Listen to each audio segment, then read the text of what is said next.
So tell the audience, what's this event kind of about? I was told to me kind of like a mix of a rally and basic union stuff. Yeah, so we're here right outside JFK for a shift change rally. We're really trying to highlight the importance of safety procedures at Amazon. They don't follow it. Constant, tragedies are happening, and Amazon's not taking the proper protocols, as well as amplifying the importance of the need for a union, to recognize the union here. And to remind the audience, because I reported this, I don't know, last week. Time is a blur.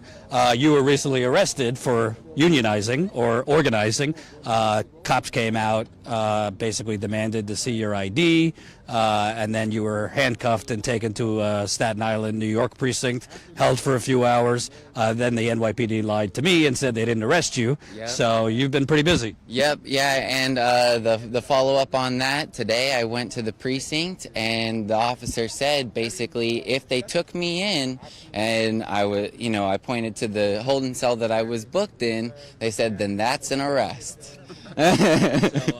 So I wanted to ask you, obviously you guys are doing what you've been doing, the daily union drive, but this is happening just a couple days after 6 workers died in Edwardsville, Illinois. It's come out since that they were made to work. I was just reading to the audience that one of the workers tragically, this is just horrific. Larry Verdon, who died, texted his girlfriend or wife, sorry, I don't know if they were married, Amazon won't let us leave. Yeah. And he died. There's also talk now that Amazon is re-implementing a phone ban where they won't let workers bring in their phone.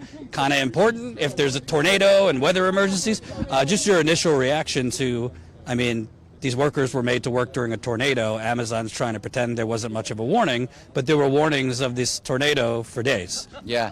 Amazon says themselves that workers need their phones only for emergency use only. So if you note that, then in pandemic or not, you need a situation in an emergency. And in these emergency situations, they continue to choose profit over people and capital and keep their workers there or have them there in the first place. If they knew there was going to be a storm that was going to be severe, shouldn't have had them there in the first place. And by the way, you guys know this well. It wasn't a tornado, but they kept the warehouse open during Hurricane Ida, which ravaged New York City, New Jersey, Connecticut, all parts of the Northeast. I got videos sent to me that water was coming through the front door, but they kept the warehouse open. Yeah, a worker literally lost their car driving here for fear of losing their own job, risk their own car and livelihood just to get to work.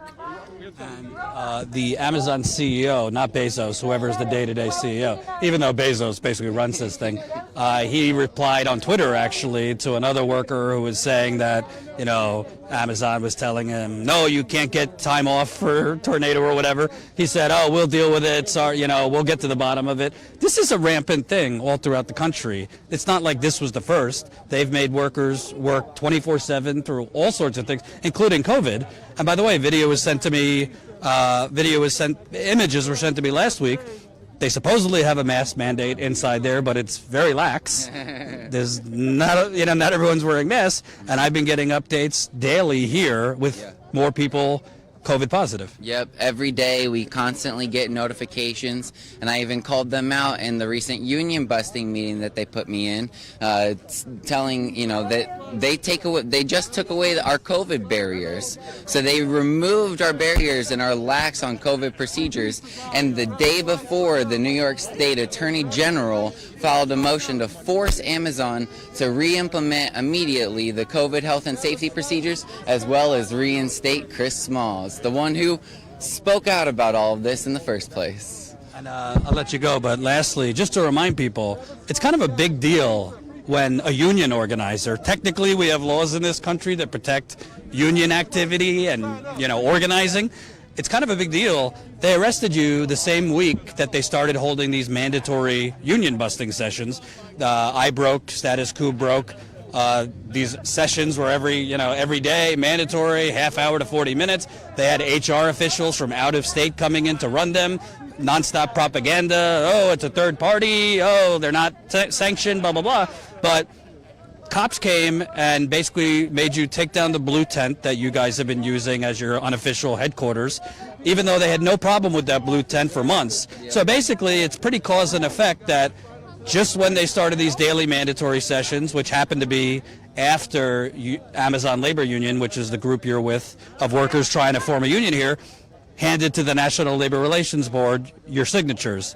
So it seems like they've accelerated things, are now arresting union organizers, then the NYPD is pretending they're not arresting union organizers, all while they're continuing their unsafe practices with COVID. Yep, yeah, capital and state trying to maintain their power. You know, people are trying to fight back, and they're doing everything they can to stop it. Yes, because you guys kind of shifted, so you used to be across the street on a public sidewalk. Now you're kind of in the belly of the beast here. We're literally right next to the Amazon building. Why that change in strategy to be like right next to Amazon's building? Yeah, we feel that this is just another one of their constant union busting strategies, constantly moving the bus stop. They actually, yesterday, we caught them doing both bus stops, so not even having proper communication with MTA, and that's supposed to be a public bus stop. So we say, okay, this is a public property, why not be here with the people?